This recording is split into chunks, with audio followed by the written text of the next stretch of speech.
Saya sangat memprihatinkan muncul sosok Rizik Syihab yang dia nantang-nantang perang. Dulu ada rekaman video lama dia nantang perang Deddy Mulyadi. Bawa basoka, bawa AK-47. Anda bawa 1000, kami bawa 1000. Luar biasa, nantang-nantang perang. Nah kemarin sebelum Idul Fitri nantang perang lagi. Nantang perang. Nah yang saya sayangkan pemerintah membiarkan. Mengapa saya katakan pemerintah membiarkan? Sudah jelas ada videonya, jelas ada buktinya, tapi tidak ada tindakan hukum terhadap yang bersangkutan. Ini kan provokasi. Melanggar sila ketiga Persatuan Indonesia. Ini kan mestinya bukan delik aduan. Ini sekarang didorong-dorong agar PWI, Perjuangan Wali Songo Indonesia, dan Laskar Sabilillah agar melaporkan ke Polda seluruh Indonesia.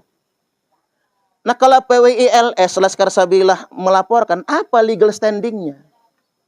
Apa haknya untuk melaporkan? Mestinya ini bukan delik aduan. Mestinya ini nggak perlu laporan. Negara harus hadir. Ini sudah provokasi. Dia ngajak bawa pedang, bawa golok, bawa celurit, bawa basoka, bawa AK-47. Ini kan provokasi ini. Ngajak perang. Nah ketika negara tidak hadir terhadap provokator yang semacam ini, akhirnya masyarakat kemudian berpikir, preman masih merajalela di negeri kita ini. Termasuk preman berjubah. Hati-hati Bapak Ibu. Istilah preman berjubah itu ada dalam hadis Nabi. Beliau bersabda, abghadul ibad ilallah. Hamba Allah yang paling dibenci adalah, hamba Allah yang paling dimurkai adalah, mangkana thawbuhu khairam min amali. Orang yang pakaiannya lebih istimewa daripada kelakuannya.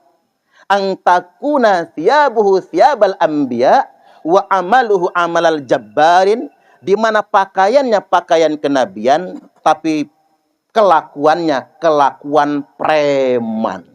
Ini hadis Nabi. Jadi ada istilah preman berjubah. Mereka menggunakan imamah udeng-udeng, mereka menggunakan jubah putih tapi teriak-teriak ngajak perang provokasi. Bahkan membangun narasi mendelegitimasi pemerintah yang sah.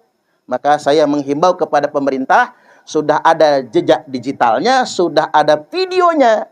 Siapapun yang memprovokasi, merusak persatuan dan kesatuan, bisa ditegakkan hukumnya, bisa ada penindakan dan penegakan hukum tanpa harus ada aduan dari masyarakat.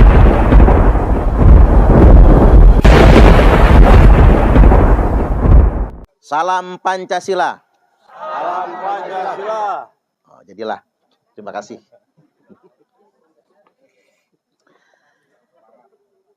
Yang terhormat Bapak Haji Wiyadi SPMM selaku pimpinan DPRD Kota Bandar Lampung, dan juga narasumber pertama Kakanda Haji Suheli, kemudian Ustadz Ansori sahabat saya yang buat manis itu janggutnya itu ya. Kemudian Mbak pembawa acara sekaligus moderator. Kalau Pak Wiyadi ini yang buat manis apanya Bu? Hidungnya ya Bu? Iya. Hidungnya semuanya. Mantap. Ini komentar mak-mak nih Pak. Ini mama yang komentar. Kita doakan suatu hari nanti beliau jadi wali kota Bandar Lampung. Amin. Baik, pada kesempatan kali ini saya hendak melanjutkan pemaparan dari Kakanda Suheli terkait dengan Pancasila. Saya ingin mengerucut pada implementasi Pancasila dalam kehidupan sehari-hari berbangsa dan bernegara. Indonesia ini menganut sistem demokrasi, tapi bukan demokrasi barat, bukan demokrasi liberal. Tapi kita punya konsep sendiri tentang demokrasi Pancasila. Sila yang pertama, ketuhanan yang Maha Esa. Mengapa demikian? Karena para pendiri bangsa kita adalah orang-orang yang bertuhan. Mengapa kalimatnya ketuhanan? Karena pada dasarnya sejatinya yang berbeda itu adalah agama. Sejatinya kita semua bertuhan. Itulah mengapa kita memilih kalimat yang universal, ketuhanan yang Maha Esa. Dulu ada yang coba mencantumkan kalimat yang terlalu spesifik, yakni dan kewajiban umat Islam menjalankan syariat agamanya. Itu tidak lagi universal. Itu menjadi sangat spesifik. Indonesia bukan negara agama, tapi Indonesia merupakan negara kesepakatan. Dan perlu Bapak Ibu tahu, di dalam Islam tidak ada kewajiban mendirikan negara agama. Bahkan saya menyebutnya bukan sekedar tidak ada kewajiban, karena kalau nggak wajib bisa sunnah kan? Saya ingin tegaskan pada kesempatan kali ini tidak ada perintah. Islam tidak pernah mengajarkan dan memerintahkan kepada kita untuk mendirikan negara agama. Apalagi yang lebih spesifik, negara Islam. Karena Nabi SAW tidak mendirikan negara Islam. Nabi mendirikan negara kesepakatan. Di mana kesepakatan yang dibangun oleh Nabi berdasarkan piagam Madinah. Yakni Al-Madinatu Masyrutiyah atau Sahifatul Madinah, piagam Madinah. Nah, inilah yang dicontoh oleh pendiri bangsa kita. Kita bersepakat, mula-mula ada ide piagam Jakarta. Ini meniru piagam Madinah. Jadi gagasan tentang piagam Jakarta itu meniru semangat piagam Madinah yang kemudian mengerucut pada Pancasila. Dengan sila pertama ketuhanan yang Maha Esa. Mengapa kemudian tidak boleh ada negara agama? Mengapa Nabi tidak memerintahkan, Allah dan Rasulnya tidak memerintahkan berdirinya negara agama? Karena bahaya. Kalau ada negara agama, maka orang akan membunuh atas nama agama. Coba kita lihat. Ada negara Yahudi, Israel Raya. Begitu murahnya nyawa bangsa Palestina. Laki-laki, perempuan, anak kecil dibantai begitu saja atas nama agama. Coba lihat perang di Timur Tengah. Ketika di Suriah, HTS memenangkan perang di Suriah, menggulingkan pemerintah yang sah, akhirnya terjadi apa? Pembantaian yang mengatasnamakan agama. Itulah mengapa saya sering menyebutkan di dunia ini banyak orang yang beragama tapi tidak bertuhan. Nah, agama mana yang membolehkan kita membunuh orang lain atas nama agama? Kayak OPM misalnya. Membantai penambang emas atas nama Injil. Teroris membunuh orang lain atas nama Al-Quran. Israel membantai rakyat Palestina atas nama Yahudi. Kelompok radikal Hindu di India membunuhi ustadz-ustadz masyarakat muslim di India atas nama Hindu. Myanmar membantai Rohingya atas nama Buddha. Itulah mengapa saya mengatakan banyak orang beragama tapi tidak bertuhan. Makanya ini sungguh luar biasa Bapak Ibu, kita punya Pancasila dengan sila pertama ketuhanan yang Maha Esa. Saya ambil contoh beginilah, kalau mau pakai bahasa sederhana itu. Banyak orang beragama tapi tidak bertuhan. Ngomong di tanah suci, ini Mekah. Jangan ngomong sembarangan. Saya jadi mikir gitu. Memangnya Tuhan di Mekah sama Tuhan di Kemiling beda tah kira-kira? Sama kan? Kemudian kalau di masjid jangan ngomongin orang. Loh, emang ketika kita di masjid sama di luar masjid Tuhannya beda? Tiba-tiba kemudian orang soleh selama Ramadan. Solehah betul selama Ramadan. Tapi begitu lepas Ramadan seperti keluar dari penjara. Bebas lagi. Memangnya Tuhan ketika Ramadan dan di luar Ramadan berbeda. Inilah mengapa saya mengatakan banyak orang beragama tapi sejatinya mereka belum bertuhan. Yang paling konkret begini. Orang Indonesia ini paling takut makan babi. Ya Pak ya? Geger. Kalau ada bakso babi, pasti geger itu.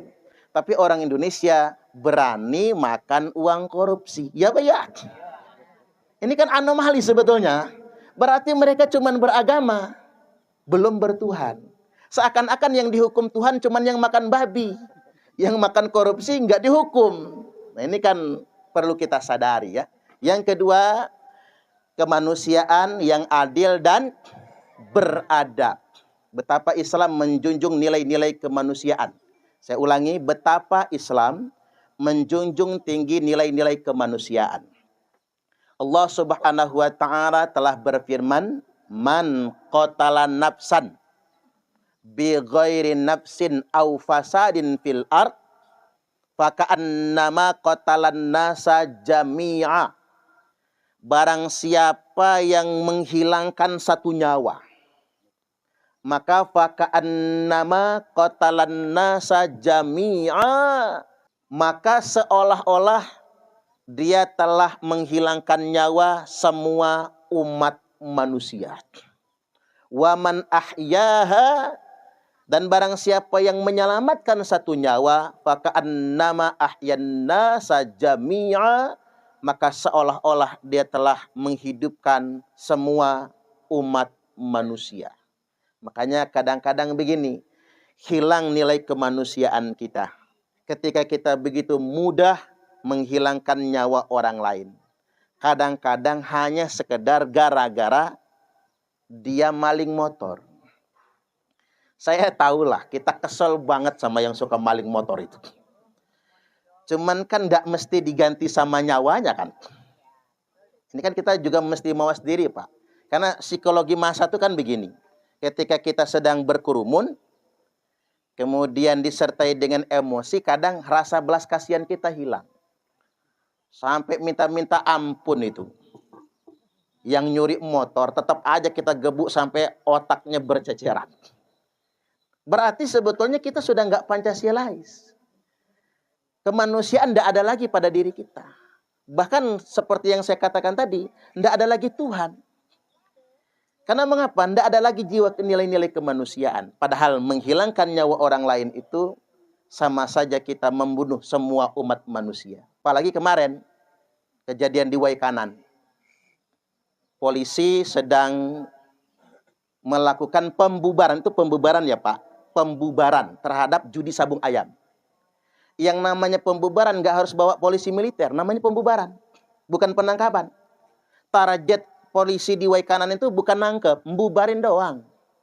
Mengapa itu mesti dibubarkan? Ya bulan Ramadan. Apa kata orang gitu? Judi sabung ayam kelas besar terjadi di bulan suci Ramadan. Maka dilakukan pembubaran. Cuman sayangnya 3 anggota ditembak mati di tempat. Oleh oknum anggota menggunakan senjata.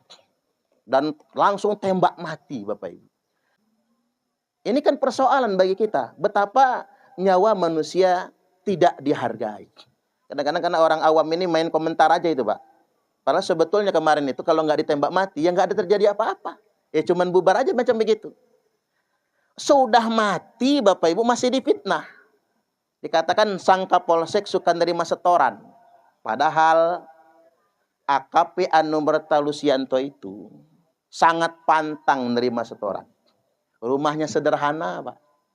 Jelek, masih bagus jauh rumah kita. Bahkan dia untuk wisuda anaknya harus nge-grab. Di luar tugasnya nyambi taksi Bapak Ibu. Nyambi nyupir demi ngumpulin duit untuk wisuda anaknya. Dan ini guru ngaji loh. Imam musola guru ngaji. Saya sempat mikir ngapa sih yang mati itu harus orang baik kan begitu Pak. Enggak yang jelek aja ketembak itu gitu loh. Yang nakal-nakal itu. Kok harus dia gitu. Dia sudah gugur dalam tugas difitnah yang bukan-bukan lagi. Jadi menurut saya ini tidak ada kemanusiaan sama sekali. Nah, kemudian yang ketiga, Persatuan Indonesia. Saya sangat memprihatinkan muncul sosok Rizik Syihab yang dia nantang-nantang perang. Dulu ada rekaman video lama dia nantang perang Deddy Mulyadi. Bawa basoka, bawa AK-47. Anda bawa 1000, kami bawa 1000. Oh, luar biasa. Nantang-nantang perang. Nah kemarin sebelum Idul Fitri, nantang perang lagi. Nantang perang. Nah yang saya sayangkan, pemerintah membiarkan. Mengapa saya katakan pemerintah membiarkan? Sudah jelas ada videonya, jelas ada buktinya, tapi tidak ada tindakan hukum terhadap yang bersangkutan. Ini kan provokasi. Melanggar sila ketiga Persatuan Indonesia. Ini kan mestinya bukan delik aduan. Ini sekarang didorong-dorong agar PWI, Perjuangan Wali Songo Indonesia, dan Laskar Sabilillah agar melaporkan ke Polda seluruh Indonesia. Nah kalau PWI LS, Laskar Sabilillah melaporkan, apa legal standingnya? Apa haknya untuk melaporkan? Mestinya ini bukan delik aduan. Mestinya ini nggak perlu laporan. Negara harus hadir. Ini sudah provokasi. Dia ngajak bawa pedang, bawa golok, bawa celurit, bawa basoka, bawa AK-47. Ini kan provokasi ini. Ngajak perang. Nah ketika negara tidak hadir terhadap provokator yang semacam ini, akhirnya masyarakat kemudian berpikir, preman masih merajalela di negeri kita ini. Termasuk preman berjubah. Hati-hati Bapak Ibu. Istilah preman berjubah itu ada dalam hadis Nabi. Beliau bersabda, abghadul ibad ilallah. Hamba Allah yang paling dibenci adalah, hamba Allah yang paling dimurkai adalah, man kana thawbuhu khairam min amali. Orang yang pakaiannya lebih istimewa daripada kelakuannya. Angtakuna thiyabuhu thiyabal anbiya wa amaluhu amalal jabbarin, di mana pakaiannya pakaian kenabian tapi kelakuannya kelakuan preman. Ini hadis Nabi. Jadi ada istilah preman berjubah. Mereka menggunakan imamah udeng-udeng, mereka menggunakan jubah putih tapi teriak-teriak ngajak perang provokasi. Bahkan membangun narasi mendelegitimasi pemerintah yang sah. Maka saya menghimbau kepada pemerintah, sudah ada jejak digitalnya, sudah ada videonya.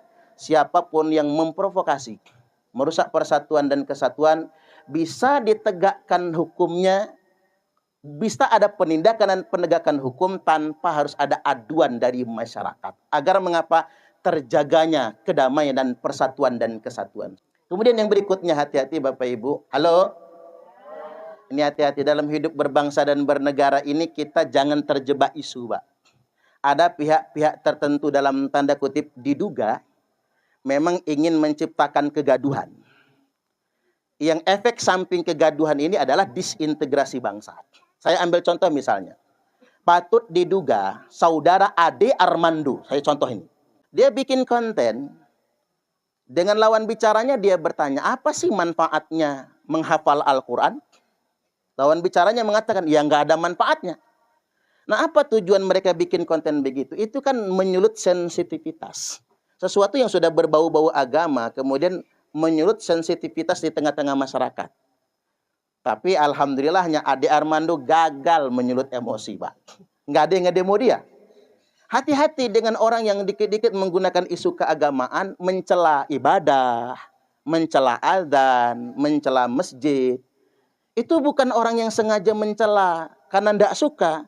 Tapi orang ini memang dipasang untuk memprovokasi umat Islam. Karena kita kan masyarakat mayoritas ya. Untuk diprovokasi, disulut emosinya agar demo berjilid-jilid. Pasti ada tujuan, ada udang di balik batu, ada udang di balik bakwan. Saya ambil contoh yang sederhana misalnya. Ridwan Kamil. Saya buat pernyataan dan buat konten. Ridwan Kamil tidak selingkuh. Karena mengapa saya nggak mau masyarakat Jakarta, Jawa, dan Banten, Jawa Barat, hanya membicarakan perselingkuhan Ridwan Kamil. Akhirnya orang-orang Lampung ikut-ikutan juga ngomongin Ridwan Kamil. Oh, padahal ibu cintanya cantik, kasihan ya. Udah cantik begitu aja masih diselingkuhin, apalagi gua, kan begitu. Kok ibu-ibu jadi baperan semua, jadi omongan, jadi infotainment tiap hari, tiap menit, tiap detik keluar, di medsos, di media elektronik keluar. Saya langsung bikin konten. Begitu beberapa hari, Ridwan Kamil tidak selingkuh. Berdasarkan jejak digital, WhatsApp, komunikasi, termasuk teleponan. Teleponan itu kan video AI, itu kan bukan asli ya. Itu suara AI, itu bukan asli. Saya meyakini Ridwan Kamil tidak selingkuh. Tapi mengapa Ridwan Kamil bersedia melakukan itu? Begini Bapak Ibu, kan habis digeledah kasus Bank Jabar Banten, kan begitu? Habis digeledah, sampai hari ini tidak ada tersangka kan? Dia tidak jadi tersangka maksud saya. Ini ada konsesi, ada sebuah kesepakatan. Gara-gara masyarakat Jakarta, Banten, Jabodetabek, dan Jawa Barat ribut selingkuh Ridwan Kamil, akhirnya kasus PIK 2 tenggelam kan sekarang. Kasus undang-undang TNI yang mahasiswa demo berjilid-jilid, tenggelam juga kan? Jadi ada semacam kompensasi. Dia sedia dipirakan yang begituan, tapi kemudian dia tidak jadi tersangka dalam kasus BJB. Ya bagi Ridwan Kamil tidak apa-apa, wong dia sama istrinya baik-baik saja kok. Nah artinya memang jangan mudah gegeran kita ini. Hati-hati dengan ini semua. Termasuk begini, adanya upaya membenturkan antara ex-FPI dengan PWI berdasarkan isu tentang Gus Fuad Pleret. Saya menduga ini adalah bentuk dari pengalihan isu. Gegeran di antara kita, benturan antara masyarakat sipil, akhirnya terjadi tawuran sebagainya. Tapi kita lupa dengan isu yang sebenarnya. Termasuk, mohon maaf, contoh. Ijazah Pak Jokowi. Lihat jejak digital ceramah saya, ngebela Pak Jokowi. Saya dengan tegas beberapa tahun yang lalu, sejak 2019 menyatakan, ijazah Jokowi asli. Ijazah Jokowi itu tidak palsu. Maka percayalah Bapak Ibu, jangan stuck di situ. Ijazah Jokowi itu asli. Tapi mengapa sampai 2025 masih ada isu ijazah Jokowi palsu? Mohon maaf. Ijazah Jokowi dalam tanda kutip dibiarkan palsu. Ijazah Jokowi dibiarkan disangka palsu. Tujuannya apa? Meninabobokkan agar kita terjebak dengan isu yang tidak substantif. Kita terjebak dengan isu yang tidak mendasar, akhirnya kita lupa dengan isu yang sebenarnya. Oligarki, PIK 2, pencucian uang, ini semua hilang dari pikiran masyarakat. Hanya terfokus kepada ijazah palsu. Karena kalau ijazah Pak Jokowi palsu, Bapak Ibu, UGM yang rontok Pak. Bukan Pak Jokowinya saja. Hancur UGM itu sebagai salah satu universitas terbaik di Indonesia. Hancur itu. Tidak mungkin palsu. Ini namanya jebakan tuyul. Halo? Halo? Ini saya agak tinggi, nggak apa-apa ya. Saya takut ngomong terlalu detail, Pak. Takut jadi pidana buat saya hanya soalnya ya. Saya pakai logika tinggi dulu ya. Ini jebakan tuyul. Bagaimana di lingkungan perumahan kita BKP misalnya, ada orang yang sering kehilangan duit. Diduga ada yang nernak tuyul. Tapi nama tuyulnya nggak mungkin Suheli, karena beda bodinya kan gitu ya. Nggak mungkin kan. Ada yang ternak tuyul. Nah gimana caranya agar tuyul nggak maling duit kita? Tuyulnya dikasih mainan. Apa itu? Yuyu. Tahu yuyu nggak tuh? Kepiting ya. Anak kepiting itu kasih air, kasih anak kepiting. Maka si tuyul hilang misinya ngambil duit karena dia terjebak dengan main kepiting. Sama persis. Kita kehilangan substansi tentang oligarki Jokowi. Kita kehilangan substansi tentang kezoliman Jokowi. Yang kita pikir cuman ijazah Jokowi. Makanya sejak 2019 sampai 2025 nggak kelar-kelar. Kita terjebak dengan isu ijazah palsu. Makanya karena kita sudah cerdas semua di sini, jangan lagi terjebak ke sana. Kembali kepada isu yang lebih substantif. Halo? Tapi yang terpenting, apapun perbedaannya, jaga persatuan dan kesatuan. Masuk sila keempat. Kerakyatan yang dipimpin oleh hikmat kebijaksanaan dalam permusyawaratan perwakilan. Bukan hanya anggota DPRD, sebagaimana Pak Wiyadi, Bapak Ibu. Kita menganut sistem trias politika. Bahwasanya kita ini dipimpin oleh eksekutif, legislatif, dan yudikatif. Tiga-tiganya ini wakil rakyat. Jadi jangan disangka yang mewakili rakyat itu cuman Legislatif tidak. Eksekutif dipilih oleh rakyat. Berarti kan wakil rakyat juga kan? Kemudian yudikatif, penegak hukum itu yang gaji siapa? Rakyat kan? Maka mereka semua adalah mewakili rakyat, mewakili masyarakat. Maka mau tidak mau eksekutif, legislatif maupun yudikatif harus memperjuangkan kepentingan masyarakat. Saya ambil contoh sederhana Bapak Ibu. Sekarang yang lagi trending itu kan siapa? Gubernur Jawa Barat ya, Kang Deddy Mulyadi. Ternyata memang begini, ketika kekuasaan itu digunakan untuk menolong rakyat, luar biasa dukungan dari masyarakat. Ya kayak Kang Deddy Mulyadi melarang menahan ijazah misalnya kan. Ya dari awal sebetulnya Pak Wiyadi sudah datang ke sekolah-sekolah Pak ngambil ijazah. Makanya beliau pantas jadi wali kota Bandar Lampung ya. Amin. Tepuk tangan dulu, tepuk tangan. Karena begini, kalau legislatif itu perannya terbatas Bapak Ibu. Dia bukan eksekutor. Walaupun untuk beberapa hal bisa mengeksekusi, itu pun mesti ada kedekatan sama wali kota. Kalau nggak punya kedekatan ya dipangkas. Makanya anggota dewan nggak bisa musuhan sama wali kota itu. Tapi kalau ingin betul-betul mengatasi masalah di masyarakat kita, ya nggak bisa jadi legislator saja, Pak. Harus jadi eksekutor.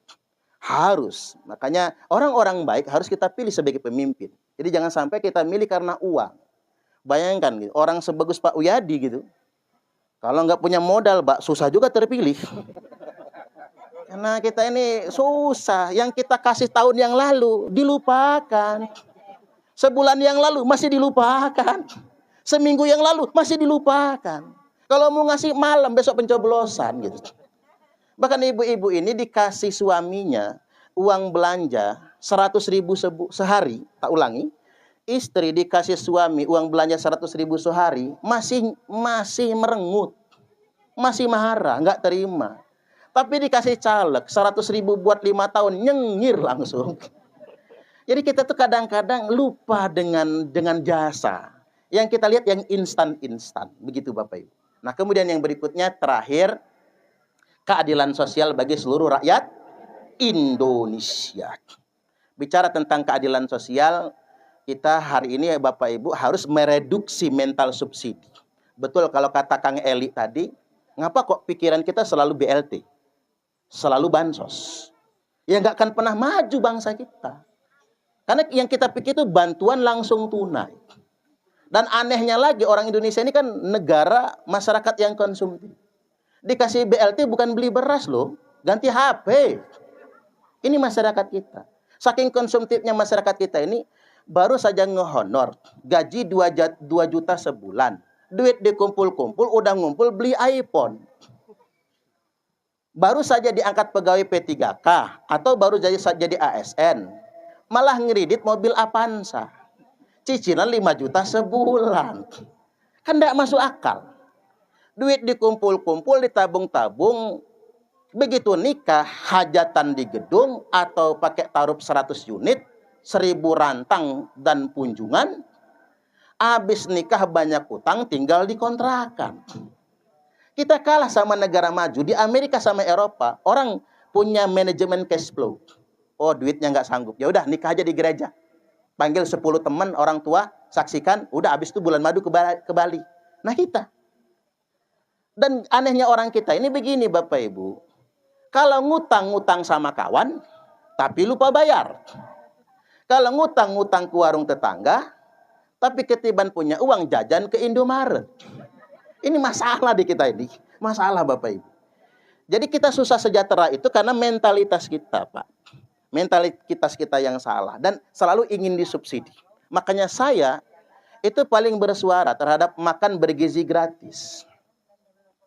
Sebetulnya itu makan siang gratis tuh tadinya kan, bukan makan bergizi gratis. Mengapa orang nggak pakai istilah makan siang gratis? Karena orang Barat udah duluan. No free lunch. Tidak ada makan siang gratis. Keju gratis hanya ada di perangkap tikus. Keju gratis hanya ada di perangkap tikus. Kalau bahasa orang kita, ikan asin gratis. Hanya ada di perangkap tikus. Jadi kalau kita mikirnya yang gratis-gratis ya, kita ini tikus dong berarti kan. Hanya kita ini hanya di perangkap saja, itu jebakan. Ini hati-hati dengan itu semua. Padahal sebetulnya anggaran makan bergizi gratis yang 300 triliun, itu kan kalau dikonversikan ke infrastruktur saja. Kalau 300 triliun per tahun, ganti ke infrastruktur, satu provinsi dapat 10 triliun per tahun, alangkah bagusnya jalan se-Indonesia Raya tercinta ini, Pak. 10 triliun setahun. 5 tahun, Bapak Ibu, nggak ada lagi jalan jelek. Bagus semua. Atau diganti saja, anggaran makan bergizi gratis itu dikonversi menjadi program sekolah bebas biaya. Tepuk tangan dulu.